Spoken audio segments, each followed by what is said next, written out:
Hello all. So now what we are going to start is the characteristic group absorption of esters and lactones, and this is the last topic of the unit. Okay, so esters and lactones ની આપણે characteristic group absorption જોવાનું છે. એસ્ટર છે એનું structure આવું હોય અને લેક્ટોન્સ છે એ શું હોય, આવું સ્ટ્રક્ચર હોય.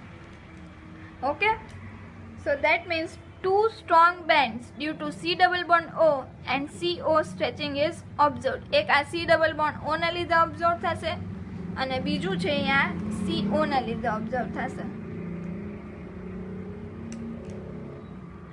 The presence of one more oxygen atom in ester compared to ketone raise the wave number of absorption due to negative inductive effect. આમાં કીટોન કરતાં આ કીટોનનું સ્ટ્રક્ચર છે. કીટોન કરતાં એક ઓક્સિજન વધી જાય છે અને એની નેગેટિવ ઇન્ડક્ટિવ ઇફેક્ટને લીધે વેવ નંબર એનો ઇન્ક્રીઝ થશે.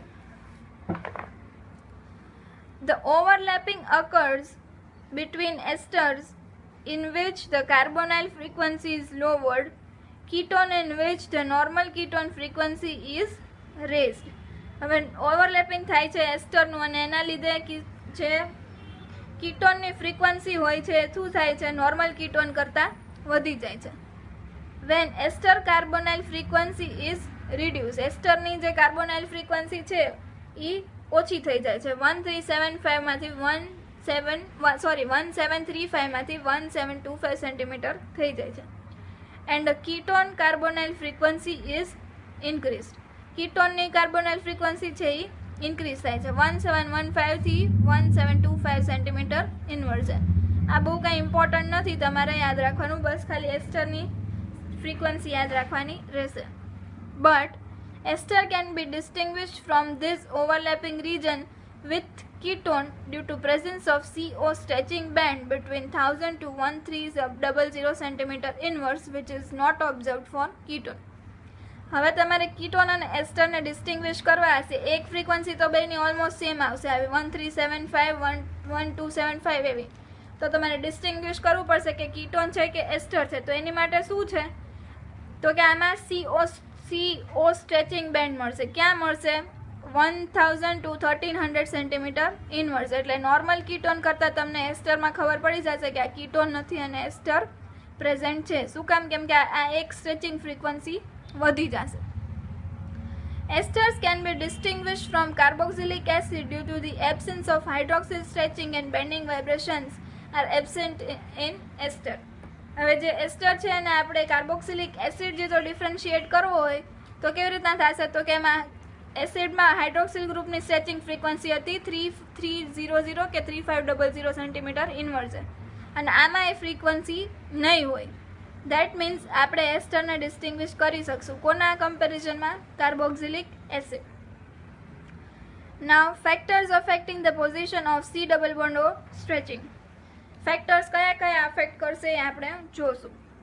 First, the C double bond O stretching of saturated aliphatic ester fall in the region of 1375 to 1750 centimeter inverse. આ યાદ રાખવાનું છે તમારે. સેચ્યુરેટેડ એલિફેટિક એસિડ હોય, સોરી એસ્ટર હોય, સેચ્યુરેટેડ એલિફેટિક એસ્ટર, તો એની ફ્રીક્વન્સી આવશે 1735 to 1750 સેન્ટીમીટર ઇનવર્સ.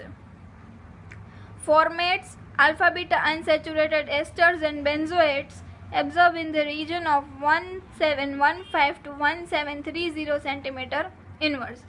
Formates હોય, alpha beta unsaturated esters હોય એટલે કે સેચ્યુરેશન એબ્સન્ટ હોય, અનસેચ્યુરેટેડ હોય, અને કાં તો બેન્ઝોએટ્સ હોય. બેન્ઝોએટ્સ એટલે શું? બેન્ઝીનની ઉપર એસ્ટર ગ્રુપ હોય લાગેલું. તો એવા બધા ક્યાં એબ્ઝોર્બ કરશે? 1715 to 1730 centimetre inverse. Further conjugation has a little effect. Conjugation એટલે શું? રેઝોનન્સની ઇફેક્ટ છે એ થોડી ઓછી હશે. થર્ડ છે unsaturation attach to oxygen atom of ester. હવે આ યાદ રાખવાનું છે. શું કામ યાદ રાખવાનું છે? કેમ કે આવું પણ હોઈ શકે.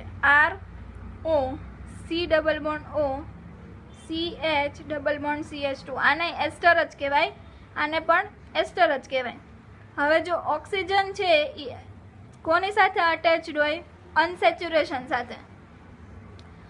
તો C double bond O stretching frequency is increase. C double bond O ની સ્ટ્રેચિંગ ફ્રીક્વન્સી ઇન્ક્રીઝ થાય, but CO stretching frequency is decrease. આ CO ની ફ્રીક્વન્સી છે એ ડિક્રીઝ થાય, આમાં બી ડિક્રીઝ થશે.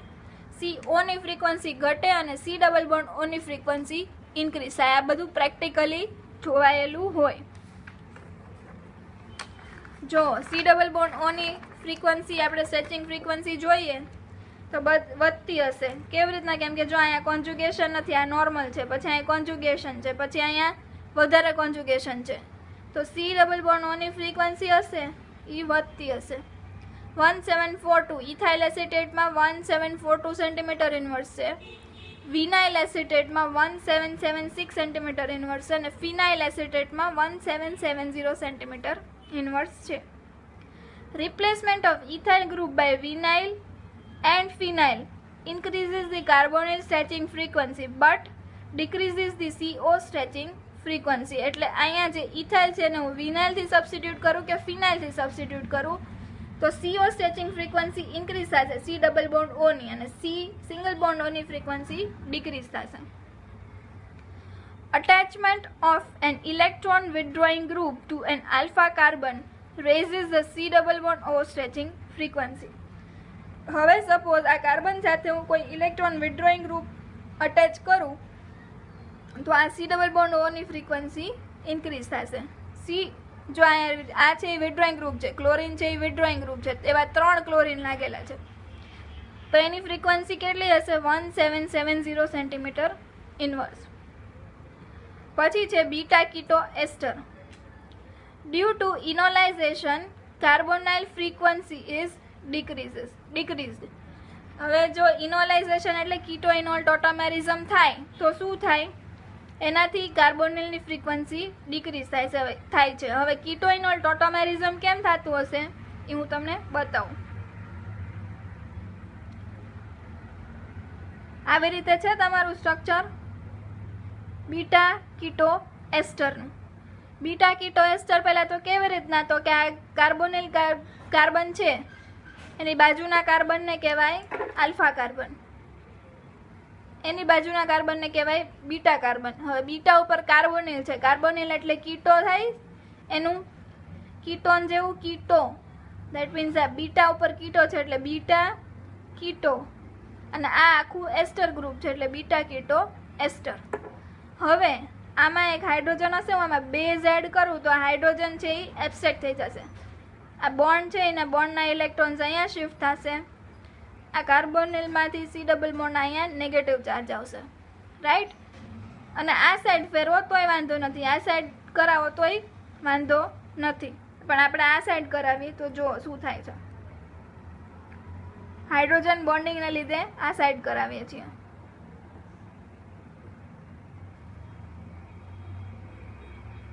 અહીંયા હાઇડ્રોજન છે, અહીંયા ડબલ બોન્ડ O છે, આ હાઇડ્રોજન છે એ અહીંયા જશે, એનો બોન્ડ અહીંયા જશે, હાઇડ્રોજન -H+ થઈ જશે, અને આ સી ડબલ બોન્ડ O માંથી અહીંયા આ બોન્ડનો નેગેટિવ ચાર્જ થઈ જશે. એટલે અહીંયા હાઇડ્રોજન જે રિલીઝ થયો હશે -H+, એ અહીંયા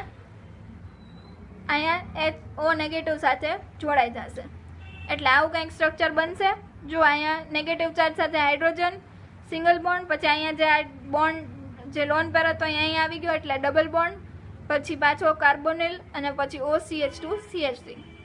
હવે આ ઓક્સિજન છે અને હાઇડ્રોજન છે એની વચ્ચે H બોન્ડિંગ થશે એટલે ઇનોલ ફોર્મ બનશે, અને ઇનોલ ફોર્મમાં થશે તો એની ફ્રીક્વન્સી 1650 સેન્ટીમીટર ઇન્વર્સે આવશે.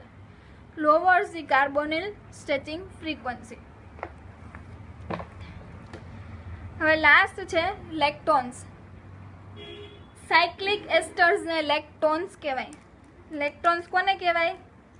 સાયક્લિક એસ્ટર્સ, એને કહેવાય લેક્ટોન્સ. બરાબર છે? હવે એમાં જો આલ્ફા, બીટા, ગેમા અને ડેલ્ટા, એટલે આને કહેવાય ડેલ્ટા લેક્ટોન. પછી આલ્ફા બીટા અનસેચ્યુરેશન વાળો કોઈ લેક્ટોન હોય, અને અનસેચ્યુરેશન ઓન ઓક્સિજન સાઈડ વાળો.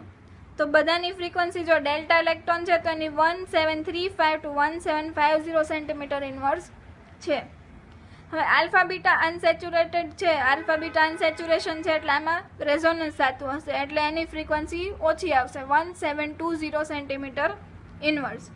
અને અનસેચ્યુરેશન ઓન ઓક્સિજન સાઇડ, જો ઓક્સિજન સાઇડ અનસેચ્યુરેશન હોય તો એની ફ્રીક્વન્સી વધશે. કેટલી થશે? 1760 સેન્ટીમીટર ઇનવર્સ. અને ગેમા લેક્ટોન છે એની ફ્રીક્વન્સી છે 1760 to 1790 સેન્ટીમીટર ઇનવર્સ. આ એક ઇમ્પોર્ટન્ટ છે, યાદ રાખવાનું છે તમારે ગેમા લેક્ટોન્સની ફ્રીક્વન્સી. હવે બાકી કયું રહ્યું? CO stretching frequency. આ C અને આ O એસ્ટર્સ લ્યો કે લેક્ટોન્સ લ્યો, બધામાં CO સ્ટ્રેચિંગ ફ્રીક્વન્સી તો હશે જ. The CO stretching vibration of esters usually consist of two asymmetric coupled vibrations. બે asymmetric coupled vibration હશે એનું બેન્ડ આવતું હશે. These bands occurs in the region of 1000 to 1300 centimeter inverse. The C double bond O band of saturated esters shows strongly in the region of 1160 to 1210 centimeter inverse. Saturated esters હશે તો એમાં કેટલું આવશે? 1163 to 1210 centimetre inverse. It is often broader and stronger than CO stretching C double bond O stretching absorption. આ band છે એ broad હશે ને સ્ટ્રોંગ હશે. આ CO છે, CO band of saturated esters strongly ક્યાં એબ્ઝોર્બ કરશે? 1163 to 1210 સેન્ટીમીટર ઇનવર્સ. અને એ સ્ટ્રોંગ બેન્ડ હશે ને બ્રોડ બેન્ડ હશે. So that is all about unit 1. તમારો યુનિટ 1 અહીંયા કમ્પ્લીટ થાય છે. From next onwards will start with unit 2. Thank you and have a nice day.